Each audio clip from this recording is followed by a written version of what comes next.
দুজনে মিলে। ভেবেছিলাম তোমার সাথে হাঁটবো সমুদ্র সৈকতে, আর ঝিনুক কুড়াবো দুহাতে। কখনো যদি বসে থাকি জ্যোৎস্না মেঘে আরব সাগরের তীরে পাথর দেশে, তবে দুজনে মিশে যাব নদী আর সাগরেতে। আমাদের লাল নীল সংসার নুপুরের ছন্দে বাজবে তোমার পায়ে পায়ে। ভেবেছিলাম সবুজ ঘাসের উপর হেঁটে যাব প্রাচীন ঝাউবনের পথে। তুমি পলাশ রানী হবে, আর আমি সবুজে রাজা বসে থাকবো গাঢ় সবুজে। শ্রাবণী মেলায় কোনো সন্ধ্যায় বৃষ্টি ভেজা আনন্দে হব আত্মহারা। মহানবমীর রাতে মহানগরের পথে হারিয়ে যাব আলোর ঝর্ণায়। আমি তো বলেছিলাম নৌকা করে দীর্ঘ পথ ভ্রমণ করব, সবুজ নির্জন কোনো শান্ত নদীর বুকে।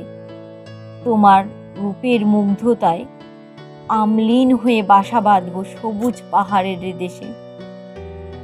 ঝর্ণায় শীতল জলে স্নান করবে তুমি, মলিন বস্তে ঘন কালো চুল বুকে এলিয়ে আমিও রইব তোমার পাশে।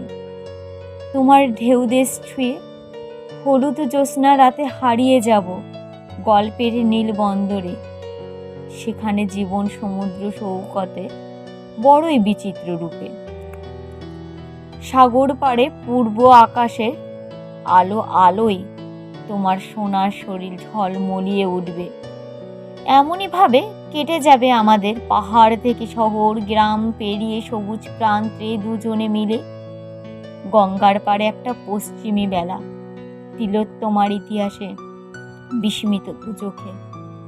রক্তের স্রোতে রবে ভালোবাসা, শরীরের ঘ্রাণে কেটে যাবে জীবন মেলা। শরীরের ঘ্রাণে কেটে যাবে জীবন মেলা। কলমে রাজু সরকার, আর কণ্ঠে রাখি মণ্ডল। নমস্কার, আমি রাজু সরকার।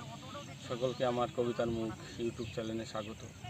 সকলের কাছে অনুরোধ, সকলেই সাবস্ক্রাইব করে লাইক কমেন্ট শেয়ার করে সাথে থাকুন আগামীতে নতুন নতুন ভিডিওর আপডেট পাওয়ার জন্য। ধন্যবাদ।